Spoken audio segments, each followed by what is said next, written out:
Yeah, brought with the chair too. Go ahead. Once you sit in it, It's easier when you're sitting on it to use that level. see that email that the tree. Pull it up. Pull it. I think pull it up. Toward You're right. Pull it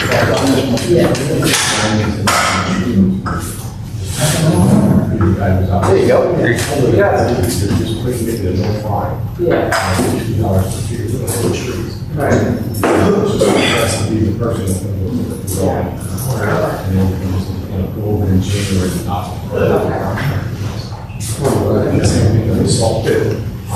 Yeah.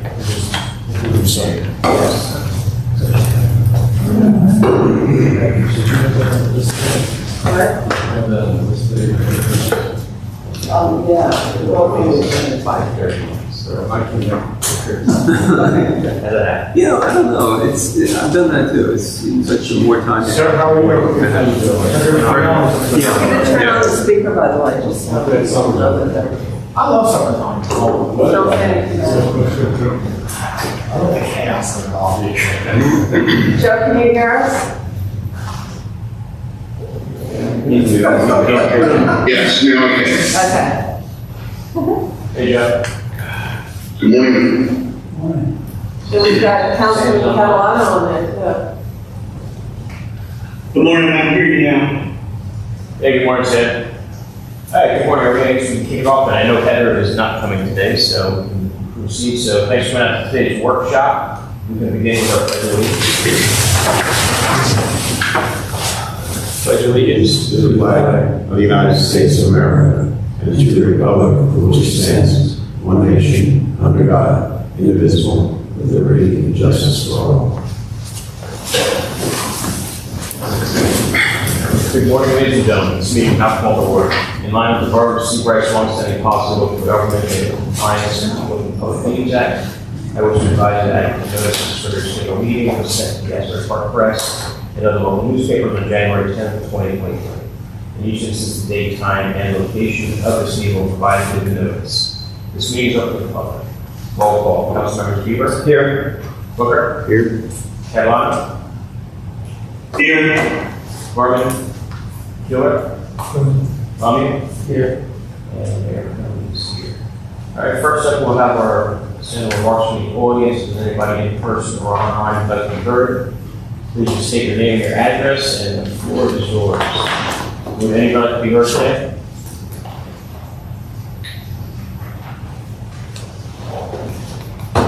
Anybody online like to be heard?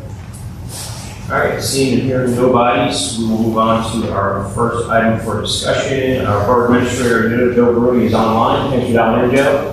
Would you like to start with the capital projects update? I would. A couple of items.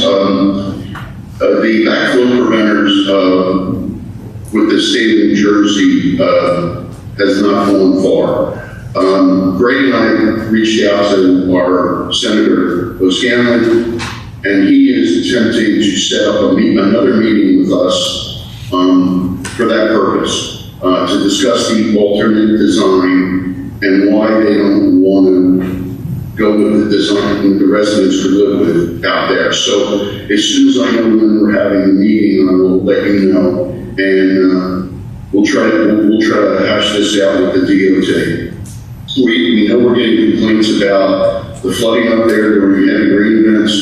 So this is one way that is, and even in the south section, we're even tied if that area floods back through the sewer system. So this project's really going to go far in helping the borough, and I'm not quite sure why the state is dug in on this one, especially on the one property that all we're proposing is an extension of the pipe because the pipe fills with sand and an additional manhole. I can't see that is Greg there. Does he want to add anything? I think they covered it, Joe. That was always our problem. We don't understand why they won't put the pipe back into the water where it was. So that's what we've asked them to do, and they've not come back to us since we've asked them. So we'll continue to press, and I will keep you, Mayor and Council, informed of when our appointment is, and maybe if any of you want to come with us, it's more than welcome. The second item is kind of intertwined. As you know, we're in the process, Public Works, Police, and Beach are in the process of removing a lot of their facilities, their equipment out of our rental units that we've been renting from the Stavola Corporation, but now the Denholz is proceeding with demolition on these buildings. They're just starting now with asbestos removal and analysis of the buildings. But that's caused us a bit of a problem for storage. Dave Barley and Brett Friedman have been working on this, and I'm going to ask them to update us on what our alternatives are.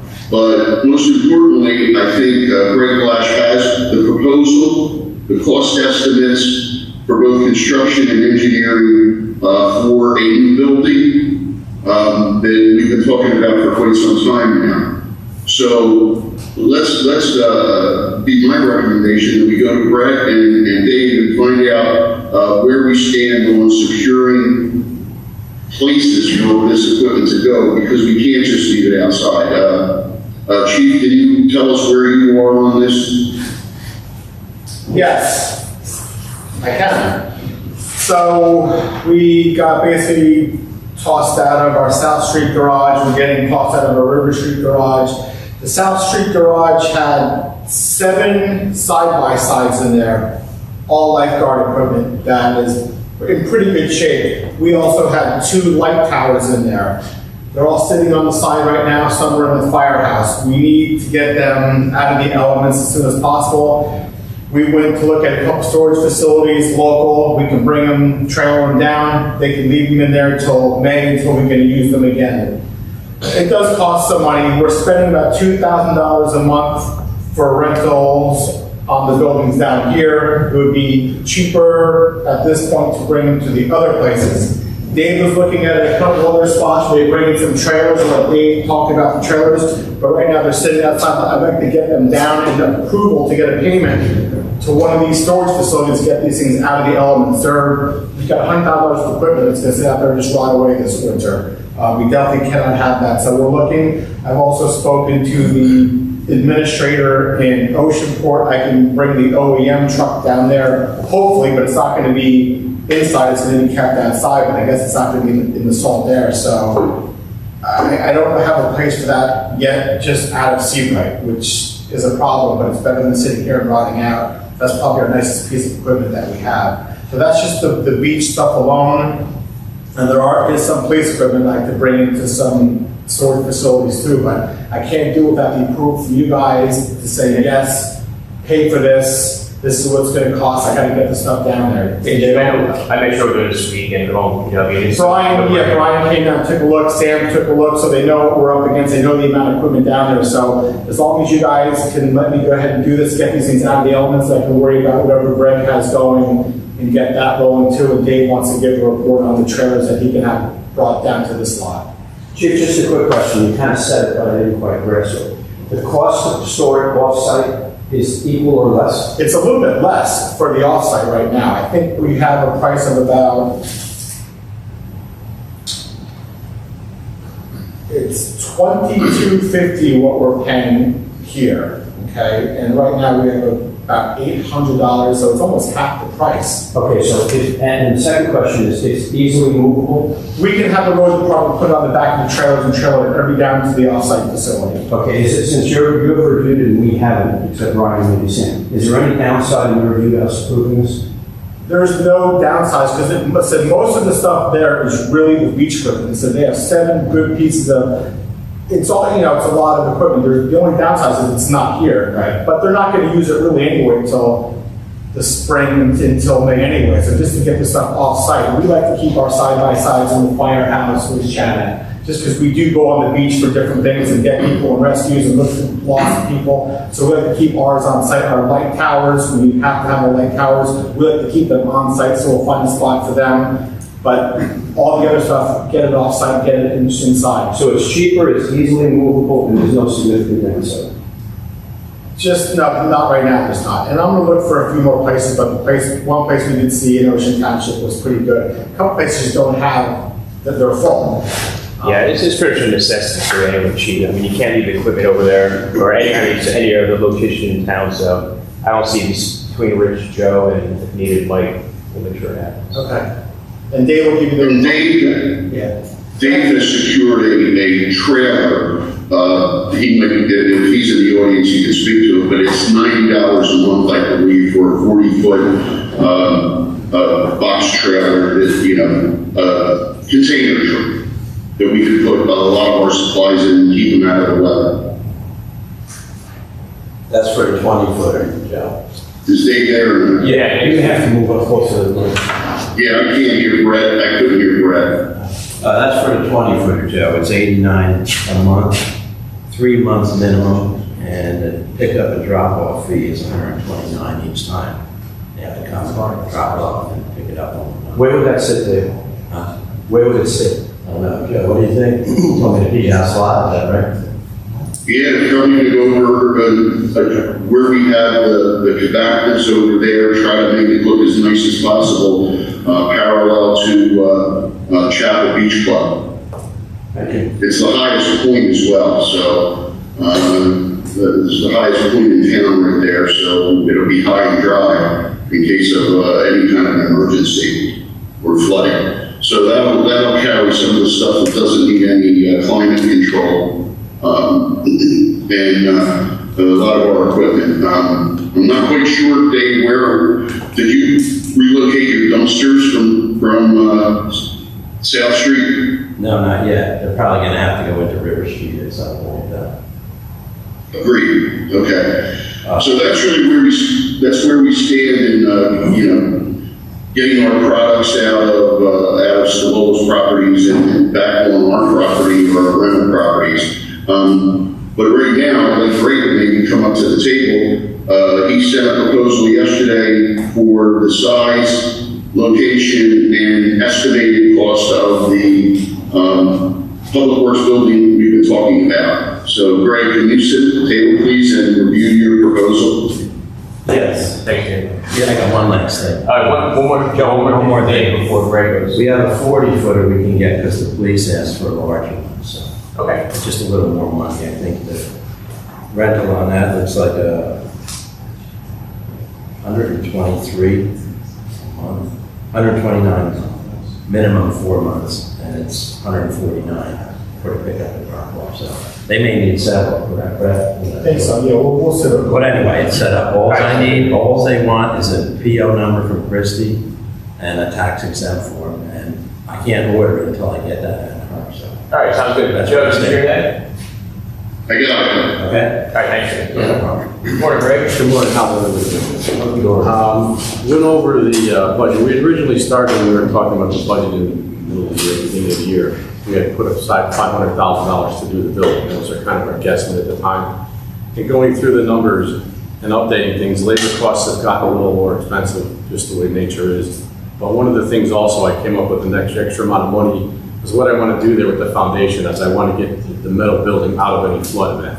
So to get that above the 100-year flood elevation, we're going to build the foundation up with block. Okay. And then put the building on top of the block so that when it floods, the blood doesn't hurt the block. You can epoxy coat that, it won't hurt anything. Just a matter of opening the door when the flood water go back out. That's when we have, the major flood coming with a hurricane or something. So that added, my estimate, about $60,000 to the budget for the foundation because building that block wall up. And then where this building sits, we have to actually build columns, vertical columns, instead of just, you normally have a footing with a column. That column now has to be extended up. It's a little more expensive. Not a great deal, but, so my budgetary number went from, it was 510, my estimate was, I put a 10% contingency of 51,000. And then when you add engineering in there, I put engineering at 75, comes up to 636. But I have a little rendering of what the building would look like. This just doesn't have the raised foundation on it, but it pretty much looked the same. What's the square footage?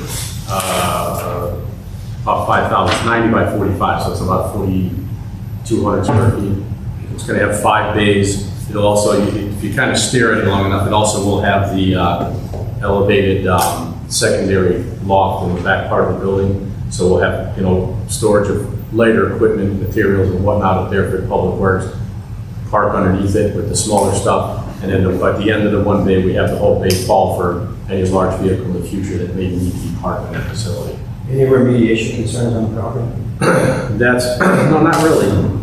The only thing is that's why my number is, the engineering is a little not too stiff. It's kind of gonna have to hold at that number because I do have to do some soils work out there because I don't know what that was ever filled.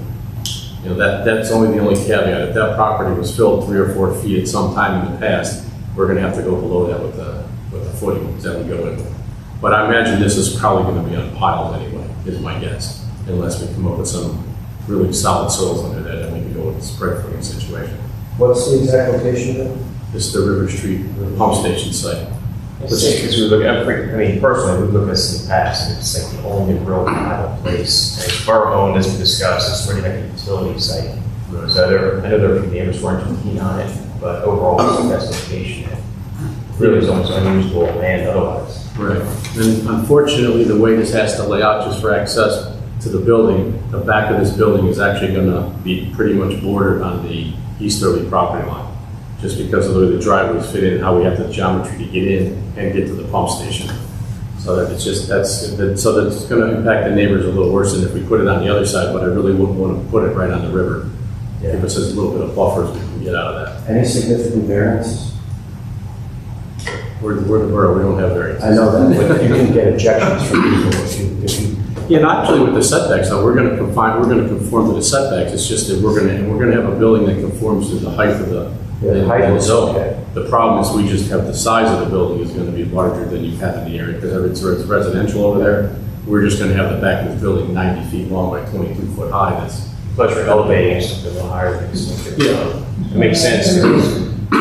One of the biggest concerns is regular flooding down there, so renovating that. Yeah, that's why we're gonna elevate the slab. I'm not gonna elevate it a whole lot. I believe the elevation there is around 6. So we will probably elevate it up to around 9, the grade elevation, and then the wall elevation will be around elevation 12 or 13. So you're saying there's going to be a ramp up to get the. Not significantly, but it's about 3 feet. You're doing it purposely to get it higher than Yeah. its potential flood. Yeah. And just that's really to get rid of the nuisance flooding on the property. If we get that elevation, that slab up to elevation 9, that's actually 100 year. It's about the 100-year flood elevation there, and that'll keep. Well, that was on all of our minds. You having to have the nuisance of having to run all their equipment out every time there's a flash flood or anything. So, Well, not fun. that is going to be kind of the caveat we're going to have to deal with for a while until our secondary project that we have possibly. But the problem we're going to have is this is going to be a little island that won't flood. Everything around it's going to flood. So if you move the equipment out of there, if you want to use it, you're probably going to have to move it because you're not going to be able to get it out of there because everything around you is going to be flooded. What's the proposed material above the block? That metal building, Same thing? sheet metal building. Sheet metal, anti-corrosion. Yeah, it'll be coated with anti-corrosion materials. This is aerial, where you see this, The building's gonna be right here. And then we're gonna use the gate, we're gonna shift the gate over a little bit, come straight in here. We're talking about leaving the dumpsters that Dave needs over here and trying to squeeze a couple back in that corner. But this is gonna be the main driveway in. It gives access right to the sewer pit, the sewer pump station and the front pit in the beginning, which is where all the gravity comes in. We do have to relocate the force main, which comes out. I don't want to leave the force main underneath this new building, just because it's, in 20 years, when somebody says, well, knucklehead, put that under there. We're gonna move it out, so that's gonna, it's in my proposal, an extra cost to relocate the force main to the west a little bit to get it away from the building. and then there's other questions about utilities that's still clear. Yeah, I met with JCP&L several times, and, we were concerned they have an easement across this property. They do not have any record of anything in that easement. They do have record of the easement, so they've pretty much given us the green light to go. And we have talked to them about servicing this building with the new service, and they said that's not a problem. On the west is the substation? To the north of it, their substation is to the east, the west of the sheds. West. Right here. Okay. So that's right at the edge of the dental project. Correct. Yeah, they said everything they have comes to the underground to that spot, and it comes into their facility, so. Have you seen it? Yeah, I've been over there, but I know that location pretty well, and it looks like over there. And when you look at it from a visual point of view with the neighbors, I mean, other than seeing our stark wall there, I mean, they're looking at that substation in our. Oh, I agree with you. It's just asked about in the past, but I completely agree with you. It's better than our alternative, like, ocean front and other, like, not workable places. Just from that side, and having to raise those locations where this is actually a little higher than most of those sites. That's great. Did you be happy with the wasteland now so far? Yeah, the only challenge, like you said, was with that force main. It's definitely got to be moved, just in case, we ever have that access. So other than that,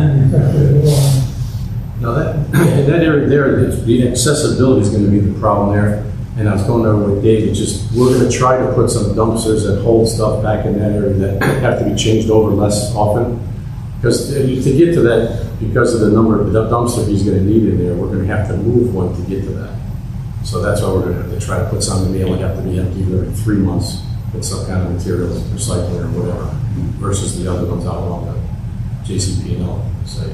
Hey, Greg and Dave, both of you a question. So I'm not familiar with all the DPW sites we have in open storage, but I understand because of the Den Hulls project and everything else going on, we've got to move stuff. If we do this, when we're done with this, are we crammed in at capacity, or do we actually have any surplus at this point? I believe that when we go over all the trucks and all the things, we have one bay with it, from what we have now. So it can take everything that we're losing in other places and put it in here, and we do have a little bit of surplus.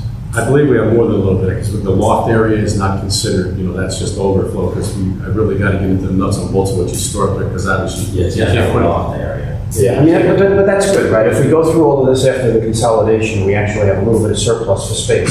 That's where you want to be. Yeah, it's just vehicle space. I would tell you that, we have one large vehicle space or enough for 2 smaller vehicles in the one extra bay we have. Any other questions? It doesn't include the army trucks we have stored outside. No. The balloon, big balloon, is that included in It includes whatever's inside now. that? That would be good. The main question on that. Yeah, I don't want that truck outside, but that's something down the road, just to get that out for now, we can figure out the logistics of where we're gonna put that, even if it will fit in there. Is that in one of our facilities now? Because Yeah, it's in the South Street garage. we accounted for that in this. Because we can double stack it here with the depth, the vehicle. So the lower ones would go under the loft and another larger one can be behind it. And like I said, the one in the building will have a full depth.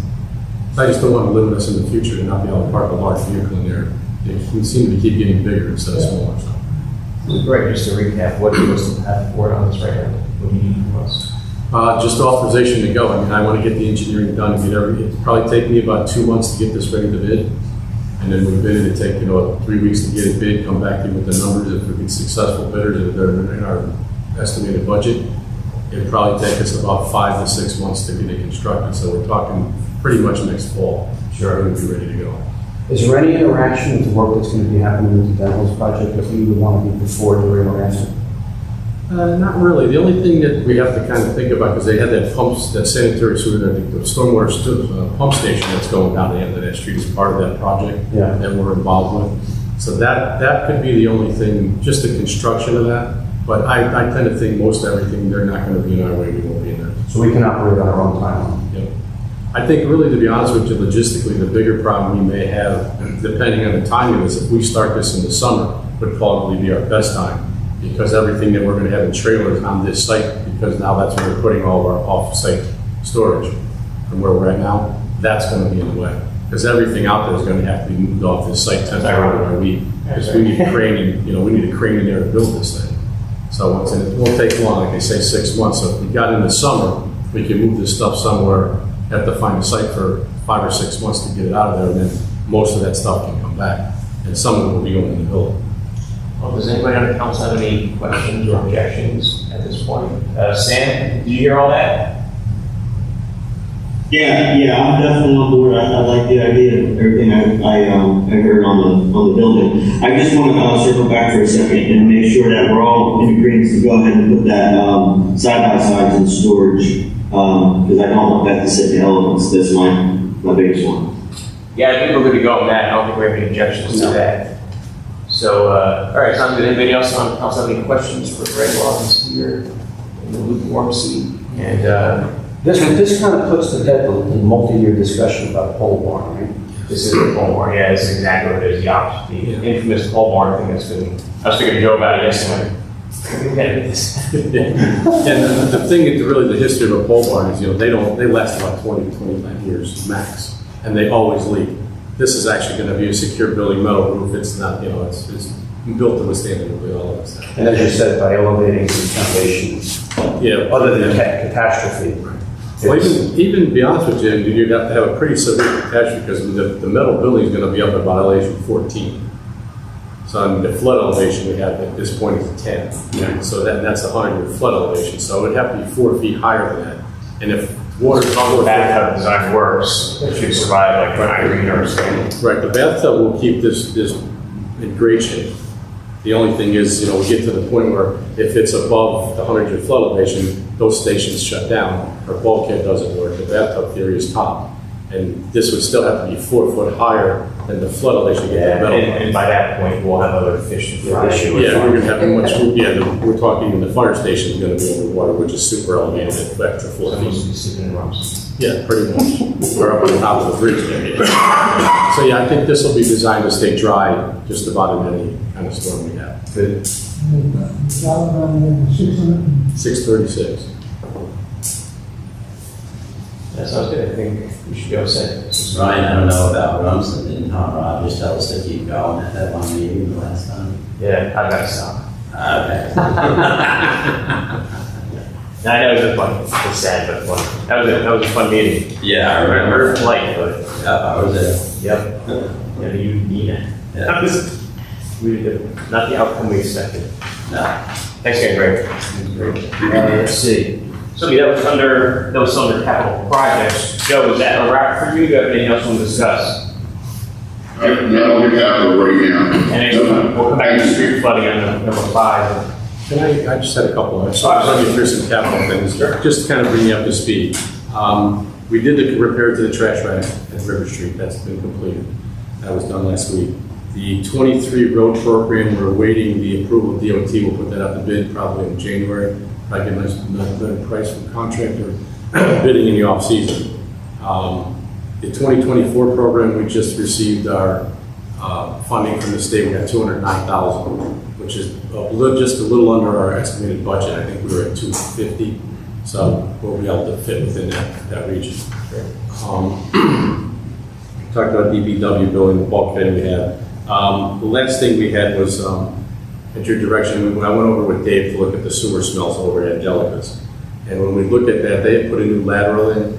Seems to be working, and per their opinion, they don't know where it's at. I asked them for a set of plans, but the odor seems to be coming from their internal grease trap. So it doesn't happen to anybody else. He's saying it happens at different times of the day. I looked in the grease trap, the odor that came out of it when he opened it, he said it was just cleaned 2 weeks ago, it was offensive. So I'm telling him that the guy that cleaned his grease trap out did not do a good job. He didn't fully clean, he just took the liquids off the top of it. He has to get the sludge out. Because I think that's where most of his odor is coming from. Yeah, that definitely is from inside. We are working with her, waiting for them to give us a plan. And I'm not going to get a whole lot more involved, but I just kind of want a record of where their lateral is, just to kind of tell them everything's internal once we can prove that lateral works. Okay. That's all I have. Well, wait for one last thing. Remember the trash racks we got the pipe. Oh yeah, the one thing that came out of when we did the trash rack, one of the suction nozzles for the pump out of the wet well has cracked and fallen off.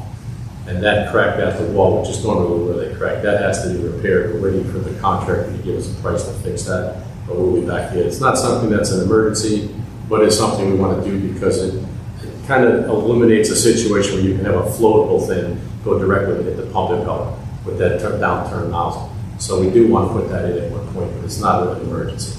So we'll get back to you probably next month with a cost estimate that he's going to cost him to fix it, and we'll take it from there.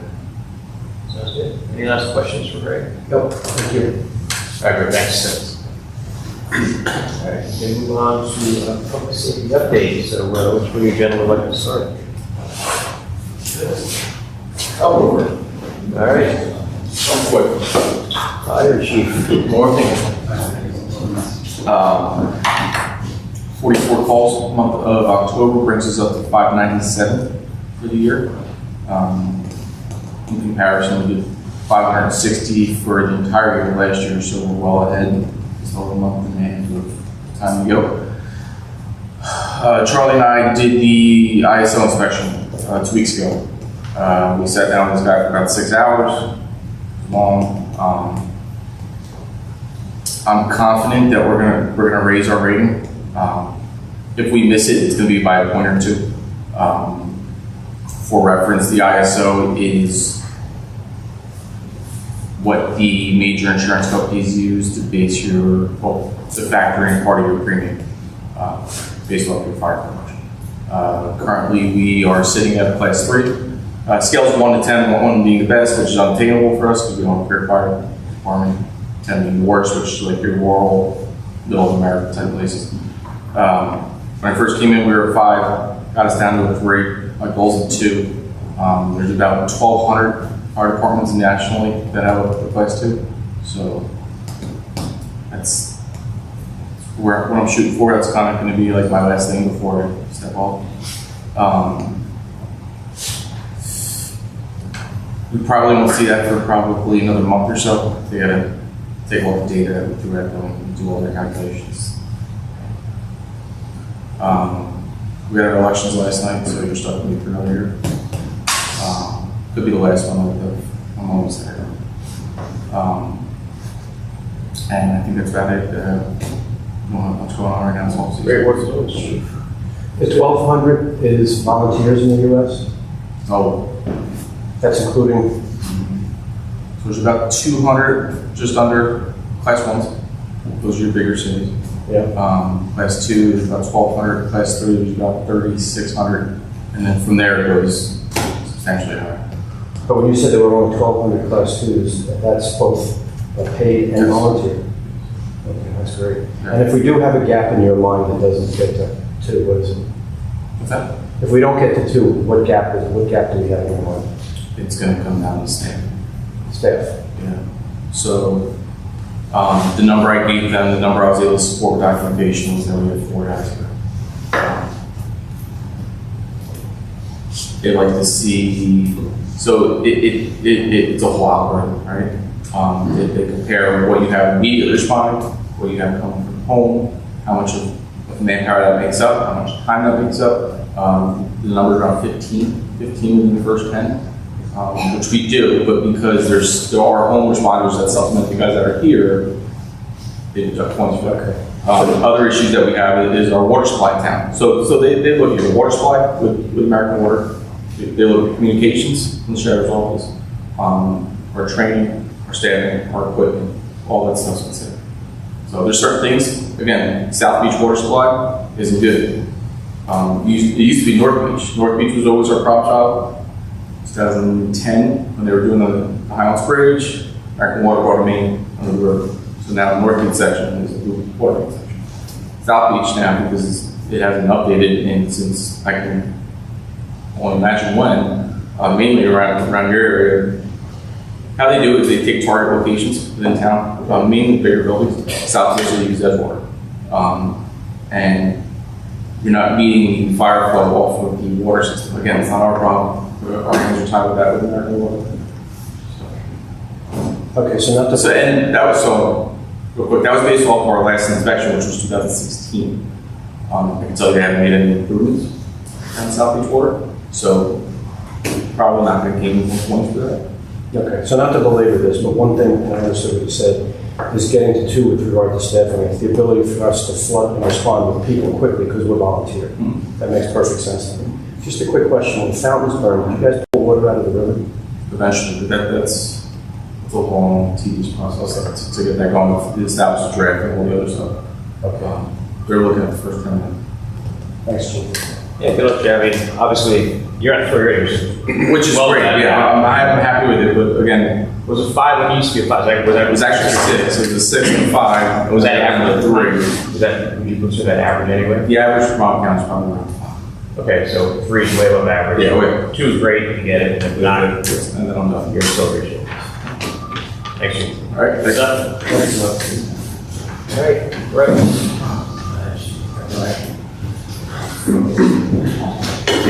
Good morning, everybody. I'll make this quick. I know you guys have a lot on the agenda. just doing the storage facility stuff was huge, that we'll talk about, that's already done with. We'll talk about the e-ordinance, e-bike with, later on, I will talk about that, that's already on the agenda. So far for the year, we've issued 2,688 summonses, which is a lot of tickets. We had a total of, for last month, a total of 495 calls for services, which covered pretty much everything from DWIs to fights to disorderlies, you name it, we had it. Most of our summer help that you see is all gone. They went back to college, their jobs, the economy, so we lost everybody. We're back down to our, basically our bare minimums again with our full-time regular staffing, which we definitely expected. Other than that, we really don't have too much going on in the public safety, just getting all our stuff relocated, helping Donnie out with the equipment, and then a couple public safety meetings, and me and John wrapping things up. It was a pretty normal October. I have written not lots of reports of the normal call for services, the arrest, the tickets, and we're where we should be right now. Questions? No. The ticket numbers again, what was that? 2,688. Don't expect that for next year. I don't know if I can do that number again. I'm sure you can. Don't expect that number again. That was a big number right there. It's natural course. Holy moly, I don't know if I can do that one. I never expect. We're gonna have tickets. Before that. We're working on some ideas for next year. We're working on it right now. It takes some time, but we'll get back to it when we have our meeting after the first year, what we expect and with our budget and stuff that we want for next year. We're going to talk about that. So, no questions? Everyone's good? Everyone's great. Thank you. Jack. Thank you. Kudos to your department again. Yeah, thank you.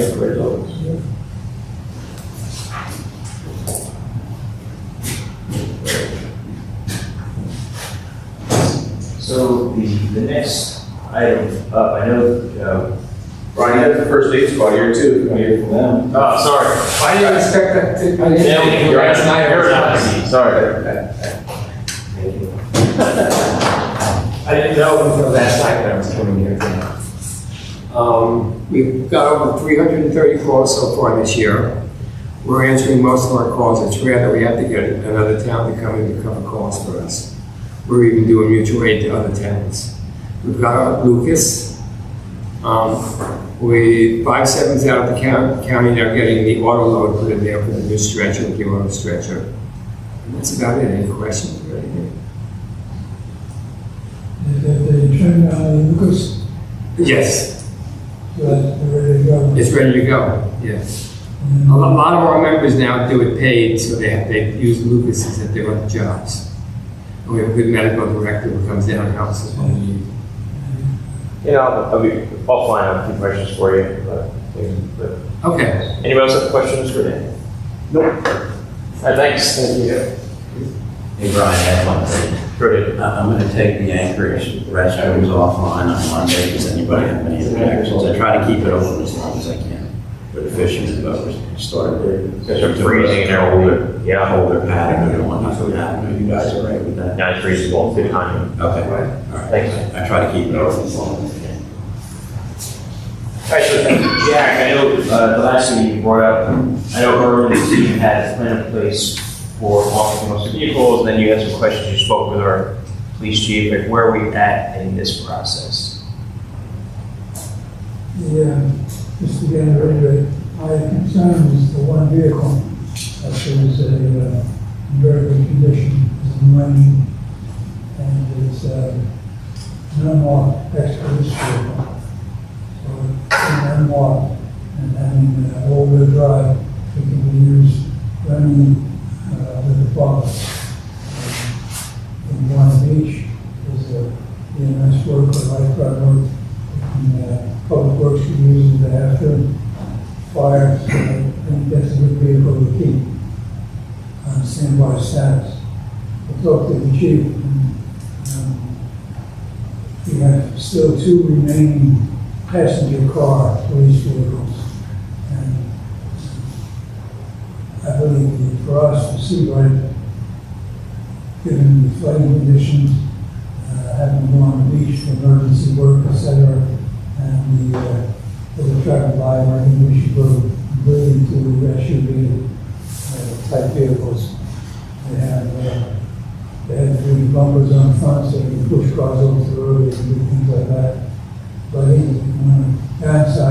fleet, we should work on the 2 passenger cars that we have. And they have considerable amount of knowledge on that. I don't know the exact numbers, but I would focus on those 2 vehicles as opposed to the SUV. So, and I keep mileage on those 2 passenger cars is up. Well over 100, I don't have the exact notes, I was great, but well over 160,000 miles probably on those vehicles. And you don't really have a significant use for them right now? Oh, yeah. Okay. And you're still using them, it's still operational. Correct. I think that would be a focus. Yes. The downsizing the fleet. Absolutely. So there may be an effective way to get this closure, right, based on prior conversations. So the committee looked at this and said, based on the fact that we've got 2 brand new vehicles, it was only appropriate, fiscally responsible to take 2 older vehicles offline. Correct. The 2 that were recommended by the police included the one that Jack just talked about as getting rid of. I think a 2-for-2 swap is very reasonable. When I asked you, Chief, would you rather eliminate a different vehicle than the 4x4, your answer was no. Hold on a second. I took the recommendations from the committee, which I respect your committee decision. I didn't have a problem either way. Took my recommendation from Joe. The car goes. You want me to keep, I'd like to keep the car if I want the car to go. It wasn't the top of my priority. That blue car I would like to keep. If I have to get rid of it, I can get rid of it. It's nice to have that extra vehicle. I respect the committee's findings, the gas, the vehicles. I don't have a problem with that either. You know that. I was at the meeting. Whatever your findings were, I will abide by whatever Joe told me to do. I'll take my order. It's fine. If I want to keep the vehicle, I'd like to keep the vehicle. If that's something that's got to go, it's got to go. It's going to be up to you at the end of the day if it's coming or going. So I'd like to keep it. If the committee says get rid of it, get rid of it. Okay, I'm saying something different.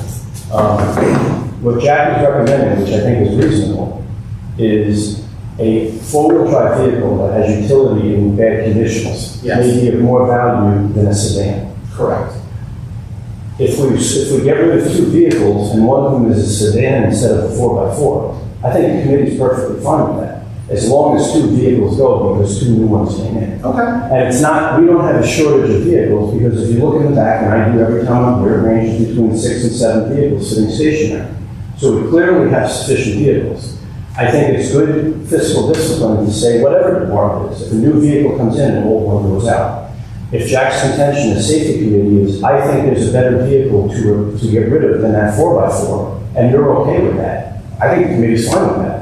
Because we essentially get 2 vehicles, not the ones originally planned, but 2 vehicles off the books. So maintenance, insurance, fuel, all of that is fine. So if the recommendation from you, Jack, is we swap out the one that was originally on the list, and it's replaced with a sedan, and 2 of those vehicles are going out, I don't want to speak for the rest of the committee members, but I think that's absolutely reasonable. My understanding is you would rather get rid of the 4x4 than one of those sedans. At the time, I wasn't going to get rid of any of the sedans. But after we bring the sedans up, the sedans are still patrolling. The blue car's more a utility vehicle. That other Tahoe's rated, the tires are going to fall off that thing any minute now. So at that point, we'll get rid of the other black and white. We'll take a look at the sedans, which one we want to get rid of, and we'll start auctioning the stuff off at this point. I didn't bring the sedans up at the meeting. That was never an option that we spoke about. Yeah, I fully understand. Yeah. So having participated in the committee process and in some of the meetings, I'm trying to understand what, if anything, changed in from what the conversation was in the committee, and then Jack has had his thoughts, and what your position is. Yeah, I think, but it, 2 in, 2 out. That's the basis, right? So if the question is which 2, need to go, is there a reason? Does anybody have a reason as to why it shouldn't be what's being recommended by Jack? Are there any objections to that? I mean, you said you're good. Does that have any effect on fire, or is it just police vehicles? Fire was never an option. Yes. Okay, so I'm trying to figure out what may have changed, if anything. And it sounds like the recommendation that Jack is making is something that you know, I don't have a problem with if you guys have a problem with it, right? You guys as business, et cetera. If you're good, I don't have an issue, so. I thought in this process, we asked a professional, you got 2 new vehicles, which 2 would you like to see go? You put those 2 up, and now that's being challenged. I'd rather leave it to you to recommend of your fleet of whatever it is, 11 cars, I don't know what the number is. Which 2 would you like to see go to best service the town? I think you already said. Yeah, but they're not in agreement. You didn't put up a sedan as a preferred. I didn't know it was an option at the time. We didn't even talk about the sedans. We talked about that, and you said, we're gonna get rid of that Tahoe and the other Tahoes. We had the blue one, the black and white one. That was talked about at the meeting, okay? It was recommended to me by the police committee and by Joe Bruni, get rid of these 2 cars. I said, okay, it's not gonna kill me either way. That's where I left it at. Jack started talking about the blue vehicle. He wants to keep it, new motor. I said, I'll keep it, I'll let it go. The sedans weren't an option at the time. At first, I thought it was just the 2 Tahoes. I didn't even have the sedans even on the back thing. We'll drive those things to the ground and get rid of them. So let me ask the question again. The whole fleet you have responsibility for. 100%. You have 2 new vehicles. Which 2 would you like to see go? Of the whole fleet. I'd like to see one of the black and whites go, Tahoe, Yes. and I was told, get rid of the blue truck. I didn't ask you what you were told. I asked you, as our expert, which 2 would you like to see go? Just one of them. I don't really have an opinion on I'd like to keep as many as I can, but I was told 2 vehicles in, 2 vehicles out. Yeah, Chief, I understand that, right? When we get 2 brand new vehicles, the last thing we need is now a 7th car sitting in the back, right? If we only had 1 back there, or 2, or 3, or 4, maybe I'd understand, but we average between 6 and 7. I count them every time I come back. So it's not like we don't have vehicles. And I think from a fiscal responsibility perspective, to say we got 2 brand new ones, 2 should go, the first thing I would do is ask you as the professional, and you all know our fleet. I put both those Tahoes up, because that's what I was told to do by the committee and by Joe Bruni. If we have to get rid of them, we'll get rid of them. I'm not gonna, like I said before, I'm not gonna beat this dead horse to death. Well, I hope the council's perspective is 2 in, 2 out. And now what we want to do is come to agreement of just which is the 2 out. And not what you're told, what you recommend based on servicing the town's needs. No, I was told which 2 do you want to get rid of. Those are the ones I said. Jack wants to keep it, brand new motor. I said, I'll keep it. It didn't matter. I mean, this thing has gotten so... It shouldn't be this hard. It shouldn't be this hard, but you have to make it this hard the other either, though. No, the only question, I'm not trying to micromanage anything. My question is, with 2 brand new vehicles, with you as our chief and our expert on the subject, you recommend to us which 2 should go. Okay, and I said, on popular, to get rid of the blue Tahoe, get rid of the other one. Get black and white. Okay, so That was my recommendation. That was my order from your committee and from Joe Bruni. It came up, the blue car's got a brand new motor, we want to keep it. I'll keep it, I'll let it go. I'm not, this isn't my biggest fight I have. No, I get that, Fred. I understand that completely. But there's a difference of opinion, right? And to me, the best thing the council can do when there's a difference of opinion is listen to our professional.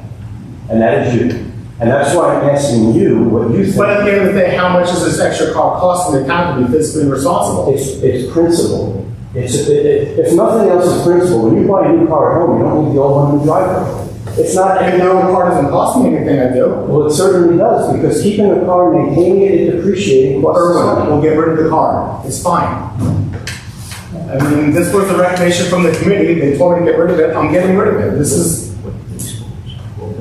I mean, this was never even a forefront to me until my other council person brought this up. Well, like I said, it should not be that hard. We should listen to the professional, we should make a decision and move on. But that decision and that recommendation has been challenged. I get that. Everybody has the right to challenge a recommendation. And when we get to a point of indifference, to me it comes down to the council votes on it. As I say, I think we should keep the SUV because it has a broader fallback availability. So we pick one of the 2 sedans and trade that in. You guys vote on this whatever you want to do. It's fine by me. Vote on it. Either way on that is fine with me. It's fine. My recommendation is get rid of one Tahoe, and keep the blue one, and get rid of one of the sedans. It's two for two. That's for them. I don't know procedure in there how to do this, whether or not we vote on it here, or what do you think? Yeah, well, I mean, you can give direction here, but if you're voting on what vehicles you're gonna put out for auction, you have to do a resolution, you have to do a regular. You got it? All right, a list of what equipment is excess, or whatever, however you want to determine, whatever you want to auction. You put it in a resolution, you do it regularly. Okay, so maybe is it reasonable, Rich, so we don't waste time to hear the perspective of the council members? I mean, that's, if you folks, whatever you folks want to do to discuss and decide to get to those vehicles, absolutely. I think one quick for Jackson, you're the one that brought this up after we thought there was a resolution on there.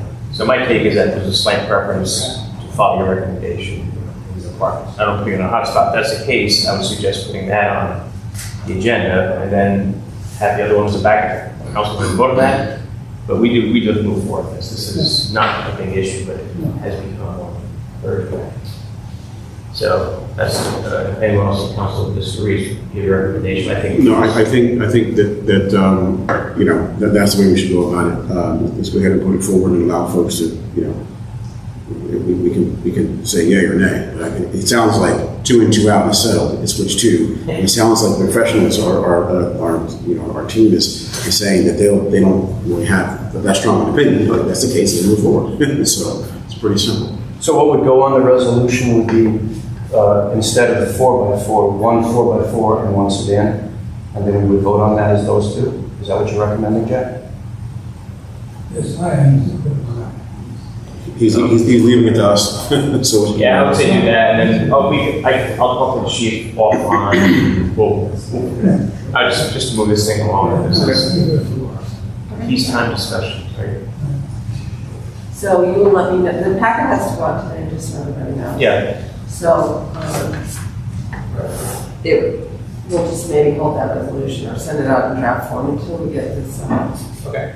Just keep in mind that the value of that SUV, if you take now without a new motor, is about 15,000 on the market. So our start, if we were going to bid it out, we should up it a little bit, maybe get to keep it that way because some of it's worth 18,000 and we're starting at 5. Somebody grab that thing. Yeah, but it'll bid up. And I'd rather us have it. Yeah. Versus the sedan? Yeah, that's in better shape than all, it's better than the sedan. So what did we decide? Did we decide that we're putting on the resolution what the chief is recommending or what Jack is recommending, just so I'm clear? Well, I think we'll disagree. I think she says, I'm not going to torture or chief again on this thing, but, you know, I think I understand what's going on. I think, Jack, you've spoken to the department, so forth, so have you, so there's some confusion. I think I've had fully, I personally recommend going with this. If I hear something differently, I recommend to everybody otherwise, but just to move this along, like, I would say put it on as Jack suggests, and then we can change it very easily. Even if they vote, which is amended, we can. and move this along. So let's get it on the agenda. Okay, good. One other question, are you moving off that subject? Well, yeah, auction vehicles. Now, we had a fire vehicle because we got 2 new fire trucks, 2 new fire pickups that was going to go out for auction. And I've lost the trail line. How did that not be part of this? Because we got 2 new pickups, right? Yeah, the vehicle I know was the blue truck freshman. So why isn't that one going if we got 2 new ones? It was always a police car, it was not a fire truck. That's not my question. And then the fire department got rid of the green pickup truck, which was on the resolution. No, when we started this conversation, and Mr. Vernon, you can tell me if I got this wrong. When we started this conversation, we said, we got 2 brand new police cars still going to go out. We've got 2 brand new fire pickups. 1 is going to go out. And I understand that because the fire department does not have the pool of vehicles like the police department has in the back. So where is the 1 fire truck that is going to go out? The green pickup truck. I'm sorry, I have a landscaper out the door here. One, I can't hear Brad or Chad when they're sitting back there, so I'm really not up on the entire conversation, but as it relates to the fire department, there were 2 vehicles that they had. One was the blue vehicle that went to the police, and the other one was, what did you do with the other one, Chad? So, just to clarify, the fire department never had 2 chief's cars. This is the first time ever. No, I didn't say that. No, hold on. So, we added a vehicle to the fleet by bringing 2 fire chief's cars. We never had it. I always drove a police car, used it for dual purpose, right? The fire chief's car, the second one replaced the black top. One in, one out, I got rid of the green pickup truck, which is on that resolution that we keep taking. Oh, no, that one's scrapped. Okay. There's another SUV that's out there. I think that's the one they're talking about. Right. Is that one going? No. Okay, so There was no intention on that. I'm confused. Joe, maybe you can help me here. I'm confused because, it's very easy to say yes. I get that. It's very easy to say keep another vehicle, right? But it costs the taxpayer money when we do that. So when we started this review, we said 2 police cars are going out and 1 fire truck is going out. Not a fire truck, but a fire vehicle. So my simple question is a fire vehicle going out? Yes, I just told you, the green pickup truck. That went out as part of this process? Yeah. Is that what? That's correct. So that's done? It's already done. It's already Was that one, was that an insured vehicle? Yes, sir. Okay, so that happened already. Yeah. Those on your consent. Chris, you handle our resolutions and stuff like that. Is that your understanding? I know there was a green truck that wasn't on site, it was at a gas It station. was at Seabird Service Center, because the motor was falling with it. Motor hospital. And they just agreed to scrap it. Okay, It's not on this resolution, it might have been on a previous one. I believe it was on the last meeting's consent agenda. so that was one that was actually on our It vehicle, was, right? GIF insurance and all that kind of stuff. Okay, that one slipped right by me. Okay, thanks, Chief. All right, vehicle for auctions, right? The best proximity for everyone in their packet had, Mike Bassler, CFO, we're ranked pretty highly right now, it's over 90% as is. There are a couple items in there that always do improve. Joe, I know you wanted to speak to this one briefly. You're muted, Joe. Yes, sir. Yeah, with the best practice inventory, I know you and I spoke with that one. Mike Bassler put together a pretty easy letter on that, and we already have over 90% ranking on that, which is great, but there are a few recommendations in there we can always do, whether EV chargers, so forth, that we always increase that, but you wanted to make a few comments towards that? Well, yes, we went through, we have a very good store, we're not losing it, but there were certain things that we did not score on, such as a priority scoring system for repaving roads. A lot of towns have that. We don't have that many roads. They go, the Public Works and Greg or whoever our engineer was goes and looks at them and gives us recommendations. They don't look at the crown in the road, the gutter line, the other things that get points in some of these other towns. We don't have an electric vehicle charging station on municipal property. And we don't have a policy on purchasing hybrid or alternative fuel vehicles for the municipality. That's where we didn't get the points. But we are scoring well, and we're not losing any big state aid as a result of it. Yeah, Let me interject a question. Just so you know, Joe, this is something that I do every year in all of my towns. I don't charge you for it. We actually rate all your roads.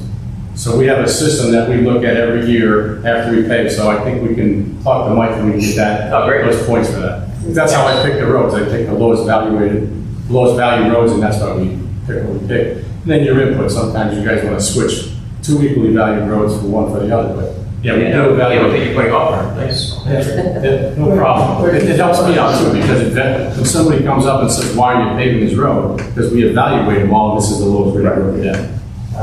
So water view, we pay half the road. Is that the plan or?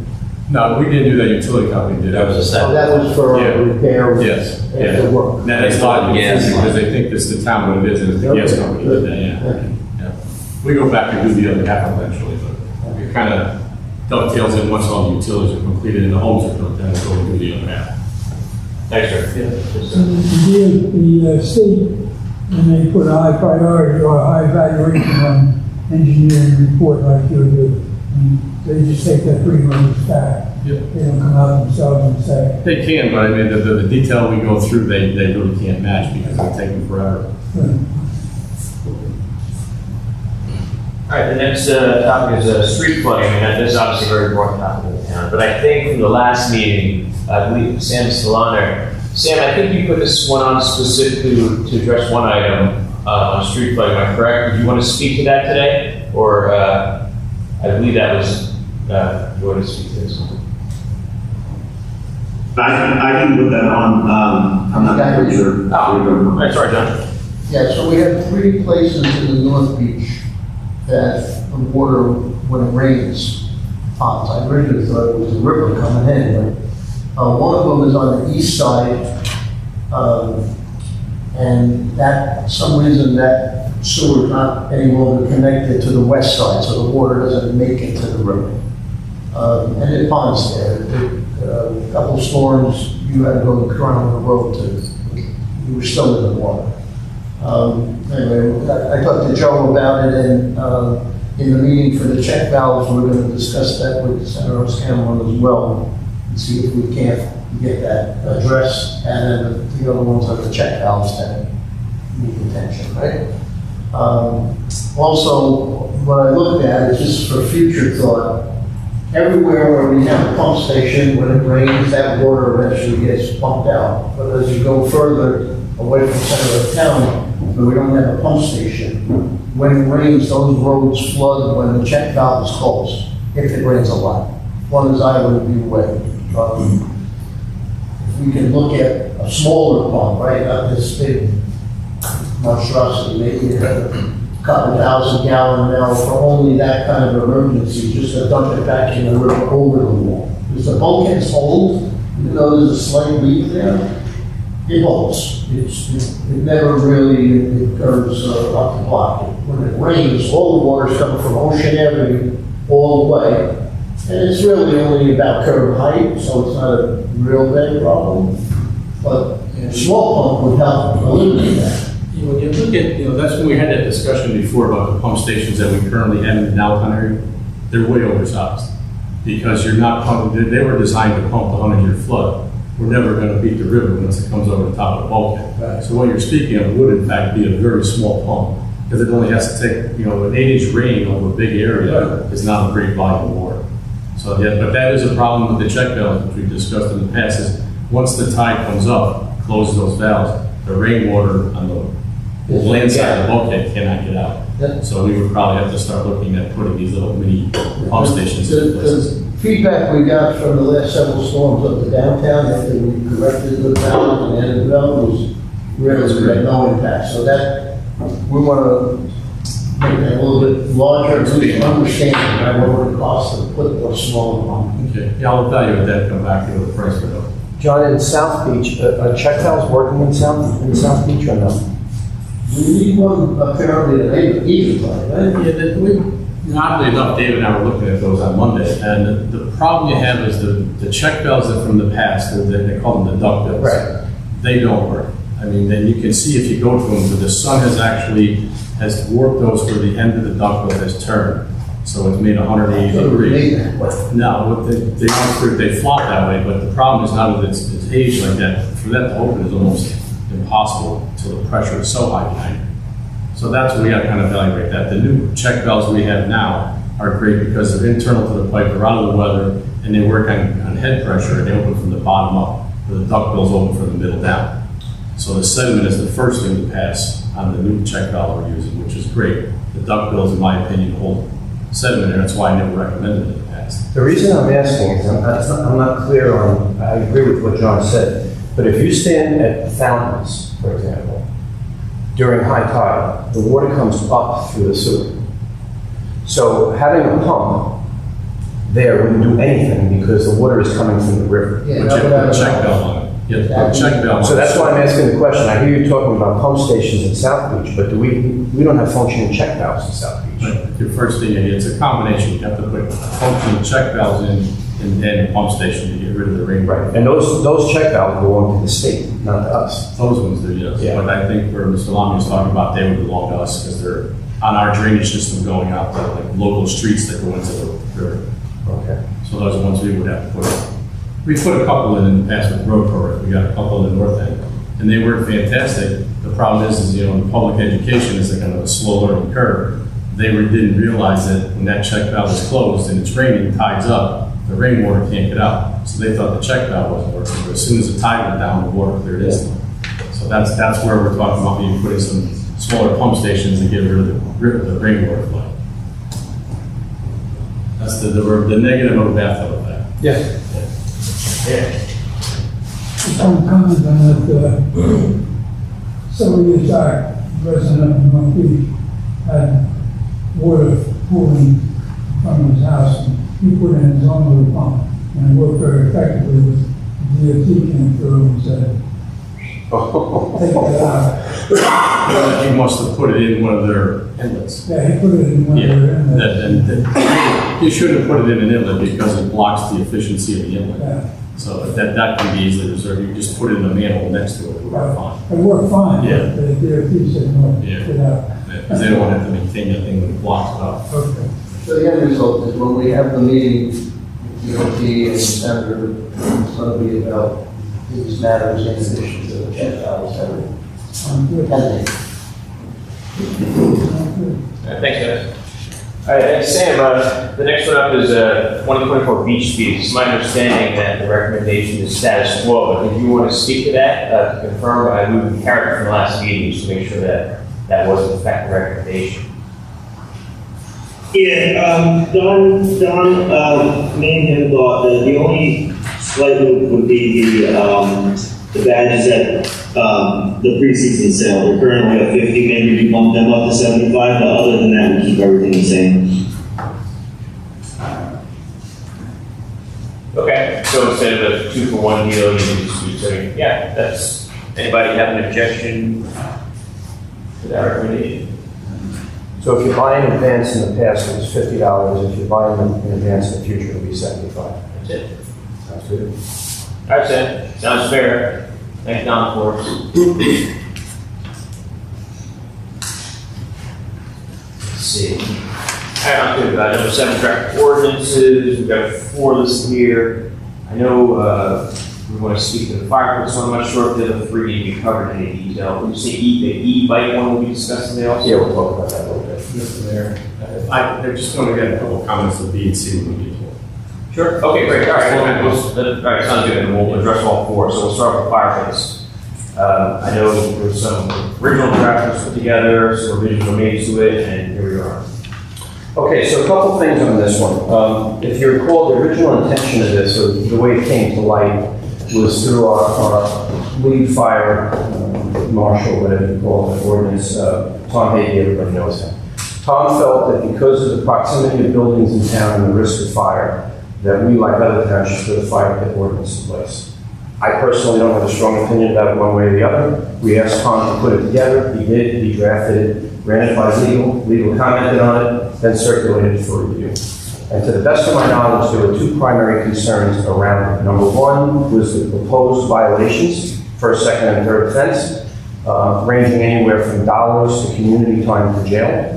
And the second area of concern had to do with proximity of the fire pit to a structure elsewhere. Now, we're talking about open burn fire pits. We're not talking about propane. We're not talking about natural gas. And a lot of the fireplaces that people have in the backyard are both of those. We're talking about something that burns other combustibles like wood or cardboard or anything else. So, based on the feedback that came at the last workshop, I took another look at the fire pit ordinance with regard to violations, I personally am fine with us taking any of the serious violations out, which would include community service and jail time. There is an escalating cost if it's a first, second, third offense. If it's your first offense, it's a verbal warning only. If it's a second offense, it's a range of $50 to $500. And if it's a third offense, it's $50 to $1,250. If we settle at that and there's no other community time, jail time, my view is that probably address the concerns that the council members had with regard to the severity of this. One of the reasons we're wanting to do this, and this was reviewed with both the fire department and with the police department, is not so much that we have a significant problem across town, but to make sure that we've got an ordinance in place that if there is an issue, the fire department or police department can review a document to understand policies and procedures on how to handle it.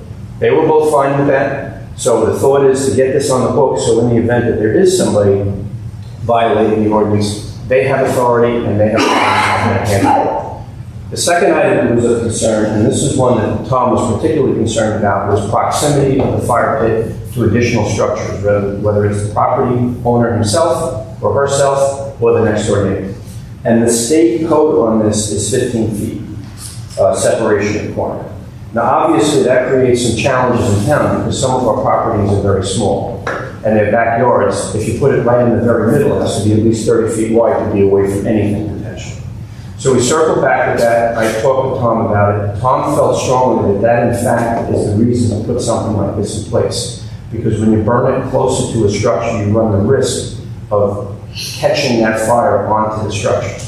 The concern is particularly in the downtown area where buildings are very close to each other, and on a windy day, if that catches to a structure, it runs the risk of setting several buildings on fire in the downtown area. So the recommendation from Tom, and circling back asking for council consideration, is we eliminate the fines related to community time or jail time, and we maintain the 15-foot separation requirement. That's the document that has kind of been circled around. If you look at the version that Chris sent to the council members and mayor earlier this week, it highlighted those two areas, and the two recommendations are we change the violations and we maintain the 15 feet. That's my summary, Mayor. So from that 14, no burnables, it has to be gas. Yeah, if you're using natural gas or you're using propane, it does not even apply. Any questions, anybody? Sam, you got any questions? Are you good to go? No, I'm okay with it. I like the changes that were made. I thought the last ones were a little crazy, but I just don't see like a big need in this, especially if they're able to give them a nuisance ordinance or some other things, and the real issues is smoke. But if everyone's on board with it, I'm not against it. So Sam raises a very important point, and that is we had a lot of discussion about how you handle smoke. Because the real issue that we have is smoke nuisance that happens to other people. And Tom looked into this, it's been looked at, we discussed it with Rich. It is a very hard thing to measure. It is very subjective. It's not like you can bring a decibel meter up for noise ordinance. It's hard to actually measure this, and the feeling was if we tried to put something in there, we would actually put the police and fire department in a position of subjectivity, and then it would go into discussion and argument. So I think Sam raises a good point, but I think we felt to actually put that in there would be hard to understand and enforce. All right. With just one other thing to add with the enforcement, is it clear, as in if there is a violation on who's to write a summons and that holds up and everything's good in that regard? Well, our assumption is it's the police department that would write the summons. And right, I don't know if there's any comment you have against that. It says in the ordinance, shall be enforced by the fire department or the police, but the fire department doesn't issue ordinance. It would be on the police end. It would be police, Sam. Should we amend the ordinance briefly just to get rid of the fire reference? You want to say something, Jack? You want to talk, Jack? I just want to ask if you had any bad as the enforcement. No, we'll enforce it. We don't have a problem enforcing it at all. We wanted to make sure that the fines are a little extreme. We like the verbal for the first offense. A lot of it's going to be the smoke. And we've never really had an issue in the past. And the 15 feet all the way around could be somewhat challenging. I'm not going to go out and measure, nor am I going to go out and measure But as long as the Public Safety Committee is good with this, I don't have a problem with this at all. Thanks, Chief. Yeah. All right, so number 2, tree removal ordinance. Back again. You found the tree down. Yes, if you can find the tree. Actually, I kind of like to speak to B and C at the same time because they came from the same source. The DEP is part of the stormwater, it's called MS4 permit. It's the stormwater ordinances that they regulate on everybody in the state. They have made these 2 elements part of that requirement. And it was mandated that these 2 ordinances be passed by the end of this year for the salt piles and the tree removal. They've since rescinded the tree thing because they're having a lot of problems with people kind of getting on board with it. The salt thing is not overly important, but just to kind of tell you where they're coming from, really why I wanted to speak about it is they've given general ordinances for us to follow. There are no fines associated with it, and they want us to pick who enforces it. And even in the tree ordinances, you can kind of pick what it has to be replaced. So what I wanted to do was kind of get the flavor of what you're looking for. What I recommend, like let's start with the salt piles. There's very little regulation. It just, there's conditions in there. You can't put it next to an inlet. You have to put it on a hard surface. You have to cover it. That's about the extent of that. The only thing that's in there is what the penalties are. I would recommend, and that's what I want to talk about, recommend the first violation be a warning.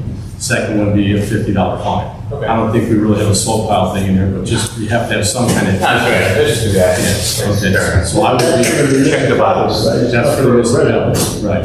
That's the municipality will go out, this is for salt piles on private property. So like if you have people put a salt pile in like one of the parking lots, that has to be covered and maintained to make sure it's not draining into the storm sewer system. Yeah. So it's just, I don't really want to have a lot of teeth out, we have a problem with it, but we have to do things by their mandate. So I will redraft that ordinance and put the minimum fines in there so that the next time we meet, I'm not overly worried that we're not going to have it done by January 1st because I don't think anybody else is either. But if we have it out of January, February, I think we're fine. The tree ordinance has been put off to May. What I want, same thing there, I don't know your flavor for that. My recommendation is we don't have any trees in town. There are no street trees that are ever really impacted by our development. Most of the things on there are really scrub type bushes or pines. So I want to redraft the ordinance that say in the event you do have to take a tree down that is not in the proposed development footprint of a new house, then you have to replace it. And then there's also fines associated, not fines, but fees that you can pay for not putting it back in. And I'll same thing, will come with a minimum, like a $50 fee. Or that would probably be like $100. That's about how much it would cost to replace a tree. But I would also go through that. The only thing that I don't know who you want to have is we need to have an enforcement person for both of those ordinances. So like the salt pile, I don't know, we keep putting things on the police department. It's obviously somebody that's around town a lot can see these things and say, yeah, that's a problem.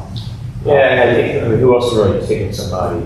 Well, it's really not it's a ticket. Would we want to do on code? What's your recommendation? Well, I mean, the fallback on these kind of ordinances is always code enforcement and or police.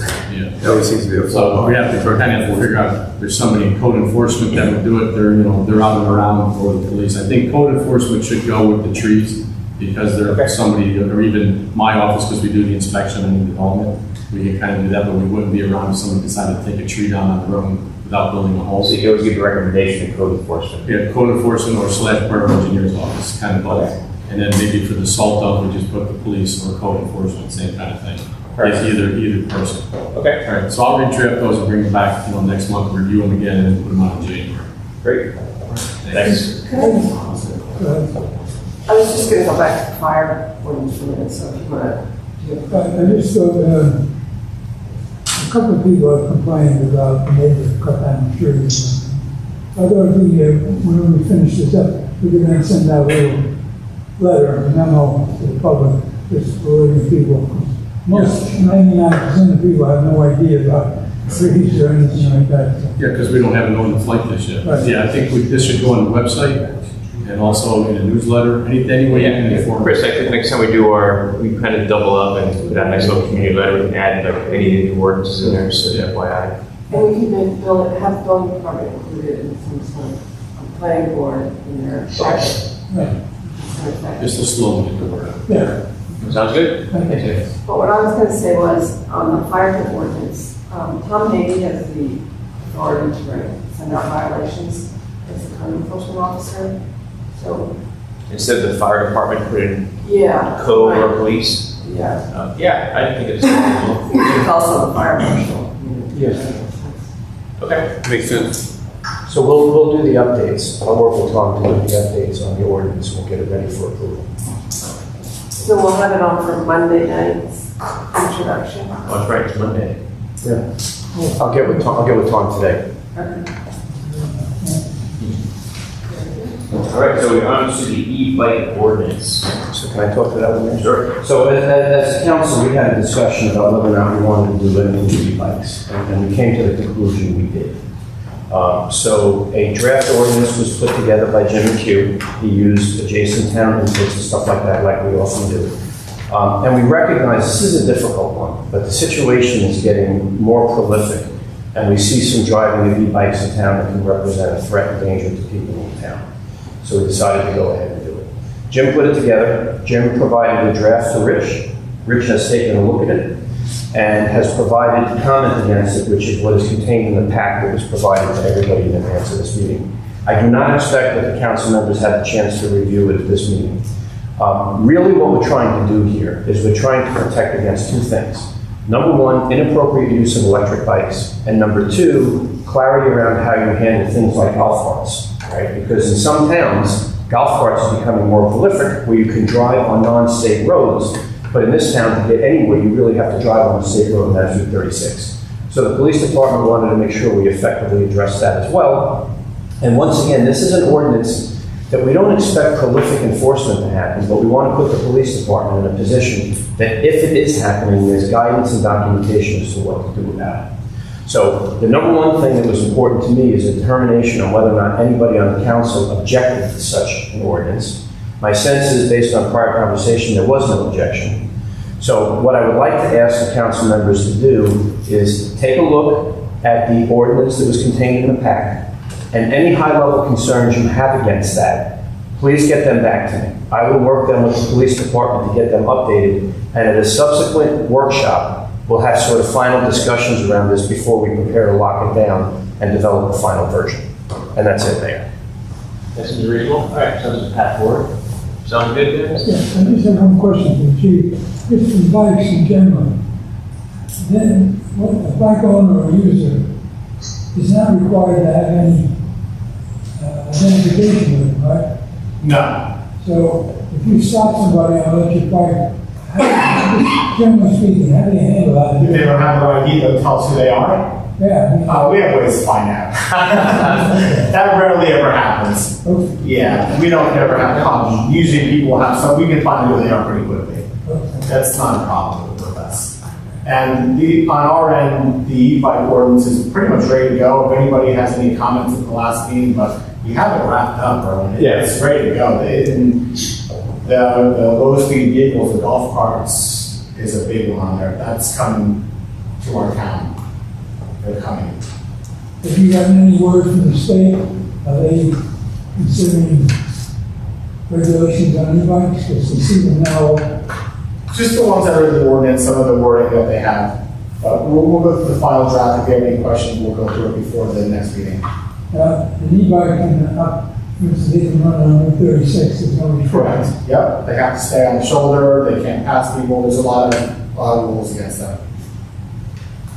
So the reason for talking about it this morning is if anybody had any major objection to the concept, would want to understand that before we spend more time on it. Right. So I don't think that's the case. It doesn't sound like that's the case. I know Heather's not here, but Heather was in favor of this. So please take a look at it, and at the next meeting, final comments, we'll lock it down, and off we'll go. Thank you. All right, so I'm not sure about any communications to the calendar to the agenda. Joe, was that Heather by chance? Did you add that to the agenda, or Chris?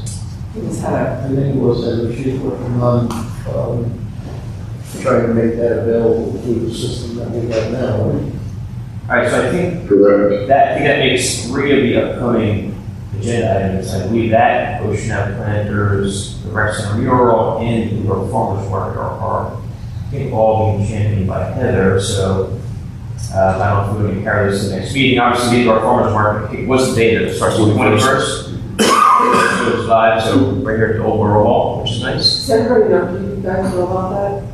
Probably not. We're gonna have an indoor farmer's market at the rec center. Okay. Can I add one thing to that?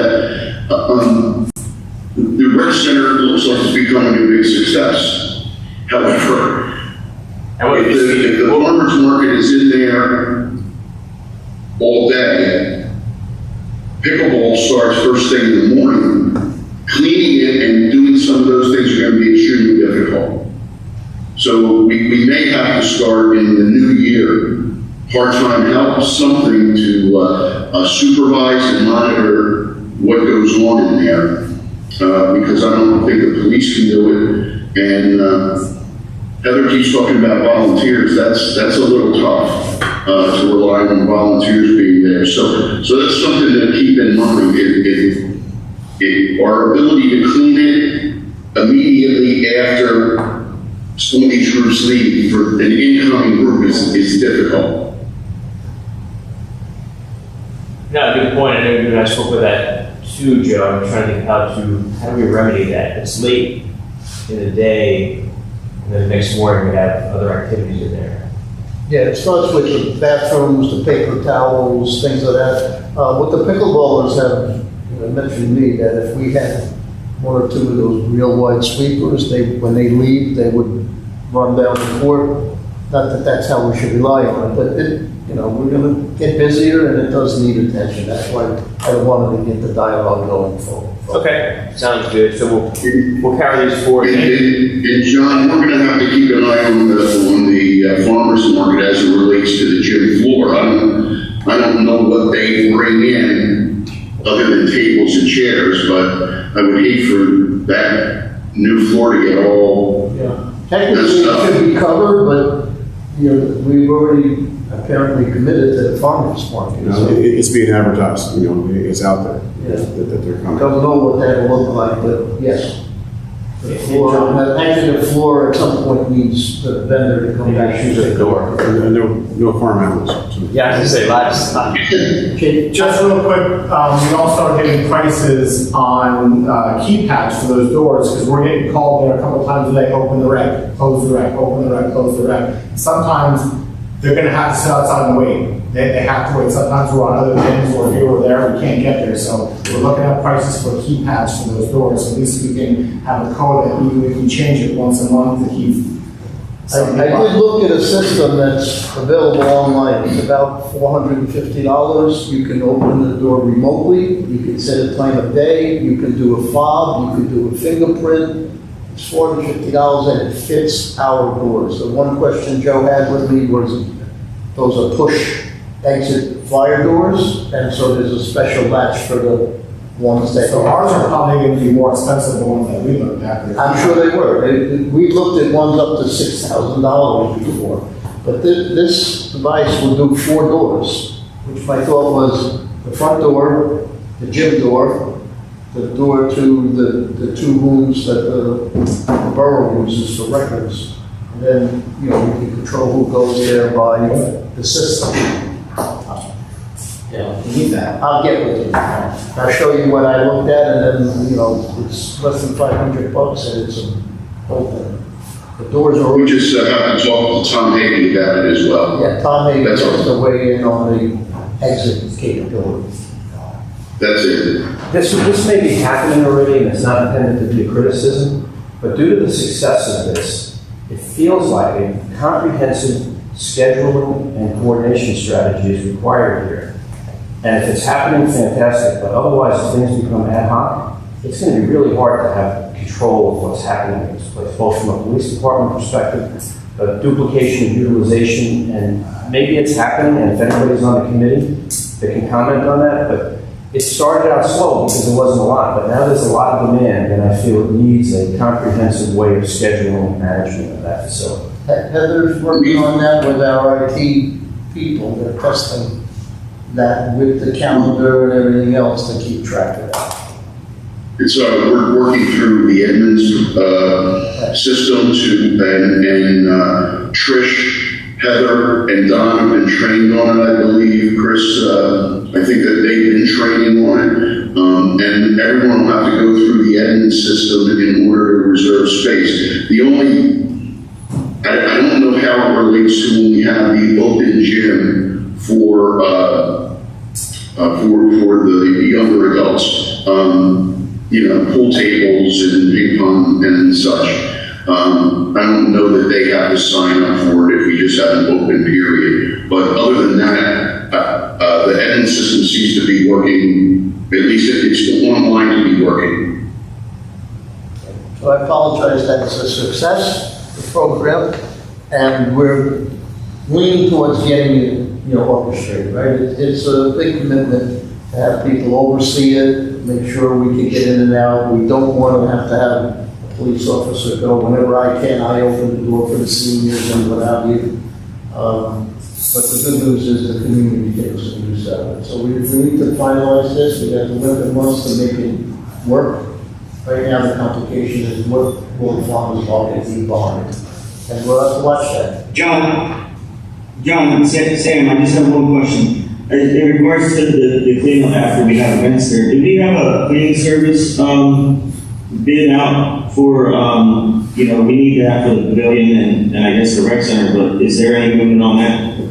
Well, Rob reported a couple meetings ago, workshops ago, and he's still waiting on some additional pricing. But we will have to go out to bid for that, and that'll be a January 1 thing for all of those. And we're hopeful we're going to get bids. But I think we had a low bidder before, didn't work out, and the second and third bids were a lot higher. But we're very active. I mean, the beach pavilion, you need them there, almost the whole time that people are in there. So yes, Sam, to your question. Thank you. Second one, the Earl mentioned, I'm just particularly concerned that we don't have children in there without hands-on. So absolutely. Because they can get in trouble. That's Oh, yeah, I've seen it for with supervision. So, Yeah, right. That's not planned yet, but Benjamin is working to put something together so that it's always, monitored. Someone's gonna be there. There's no doubt. Open the door, be there with them, and then close it up and make sure there's no issues when they leave. Because the one thing Heather wants is that they have some kind of deposit that when they leave, they get the deposit if we check the room and it's all in order. Still work in progress. Do we have individuals using the facility, are they required to sign a waiver? There's not a waiver. Right now, if you're from the community and if you're just playing pickleball, it's part of our offering. If you want to rent the facility or when there's been some clinics, when the Cub Scouts came, they had to do all the paperwork and they had to have insurance, the whole bit, whole harmless.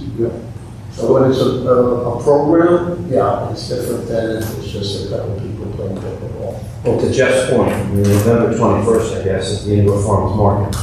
And if there's a piece of lettuce left on the floor and pickleball comes in and somebody slips, who's responsible? The lettuce. It's our building. We know the answer to that. So, that's not a good position to be in. It's not. We'll cancel the lettuce. All right, so let's go back to the solid waste ordinance one that we need to find needs for. John, did you really want to add any solid waste ordinance topic? Yeah, so I looked at what we have posted online and our ordinance. So on solid waste, it says bulk pickup is Thursday. There's no detail of how much you can. And I looked at Brick Township. They specify if you're emptying your apartment, you could put out 3 pieces, a dresser or whatever.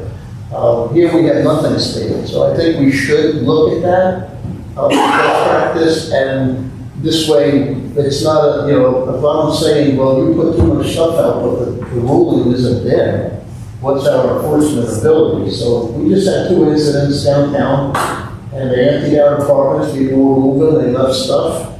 Wasn't anything I could use, so it's sat there for a while, right? So I think, and I said, I think I forwarded this to document from Brick. John, was that one problem though? Was that more of a confusion whether it was commercial or private or residential? Well, nobody attests to whose as well or whatever, but I think if the ordinance stated, what you can do, not just bulk as Thursday, right? We have an incident down in Tradelands where paint was out, right? And now we have a painted way line down the middle of the street. Nowhere does it say that you can't put that out, right? Okay. I think we should be a little more precise, and then when we send that communique out, it should list, keep aware that these are the rules. Other towns require you to get a dumpster if you're emptying out a park. Yeah. Well, that's why I think we should look at it carefully, because I mean, probably, Dave, is that a big issue if somebody moves out and put a bunch of stuff on the curb? Is that the problem? If somebody thinks that they have the right to put anything out there, whether it's furniture, like an unlimited volume. And I said, it's not like that. I said, the truck comes in here as a courtesy to the residents and take one or two things of bulk. This guy's got, ridiculous amount. All right, so you'll give it. So when the trash was talked to us, he said, hey, tell the guy to get a dumpster. We're not responsible for all of that stuff. And the guy said to me, exactly what John's saying, you've got nothing on your books. He goes, I'll put out there whatever I want. In other words, he'll put out even garbage, as much garbage as he wants, not just the bulk stuff, And I thought you guys agreed to, what was it, 3 toters for the businesses? Right, wasn't that the agreement? Yeah. Okay, well, apparently. I spoke to him, he wasn't aware of that, I think. I spoke to him, so he called me. Yeah, it was very nasty with me, and I didn't appreciate it, Well, we'll get together and look at what are best practices and improve the communication so people understand, and then we have better ground to stand on. Right now, it's just. Yeah, because it'll be balanced too. We want to make sure they can throw stuff out, but we also don't want to have it down. He wanted me to tell his renters that they couldn't do this. Not like we're managing your business here, but, Yeah. So John, to Dave's point, we did do something that limited the amount of garbage cans that somebody could put out. Right. But it doesn't say anything about stuff sitting around the garbage cans. And your recommendation is we look at best practice and we say you can put these things out and this amount of them. Yep. And that Yeah, defines it's like a bulk pickup. Yeah, that's fair. I mean, this is enough for Brian, as far as I'm concerned, it's commercial because he's collecting money for the apartments, right? Yeah, I don't know. I don't know. I don't know the answer. He's running a business. Yeah. Only problem when he talked to me, he said it wasn't mine. So whether it was or not, I can't attest to it. Thanks. Okay, just real quick on that same subject. If there is a violation, see a violation, tell us that day. It's easier for us to write a violation that day than wait a week later. Right. Whether it's garbage sitting out and it didn't come on Thursday, or it's paint on the ground, maybe you could issue to someone that day for putting it out than waiting weeks and weeks and weeks. It's easier if you let us know that day. We can send someone right through there right now, take a look, maybe put it on a file, issue a summons right there, than having to wait a few days or even a week or two. So just get it to us quickly, because we can usually find something to write something with. Yeah. That makes a lot of sense. They let me know that because I did not think it was a police matter, right? I went to administration, so you counseled me on that, and that's good. But that won't solve the problem. Fine doesn't solve the problem. We need the people to know who can put it out. And then it's sat there a month. So that's. It's going to, hopefully it'll solve itself pretty soon, because I think all the plans were approved for the 8 homes that are scheduled for the school lot. Yeah, it won't be back. So that's where it always is, no matter whose it is, it's on the old school site. That will be a non-starter pretty soon, so I don't know where we'll find it. Yeah, but I mean, this all makes a lot of sense. Define in our ordinance what can and can't be done. And once that's defined, when we see it and the police know about it, they get notified and we can do something about it. It just, when people get that ticket in their hand, it's something about that people just hate, and it's easier for us because we know, it's easier for us to, we took care of it, job is done. Yeah. All right, let's see. So I guess there are 4 upcoming resolutions noted here. And Joe, I don't believe we have an executive session today. Is that correct? Oh, we do. Oh, yeah. Oh boy. All right, guys. As always, we're not going to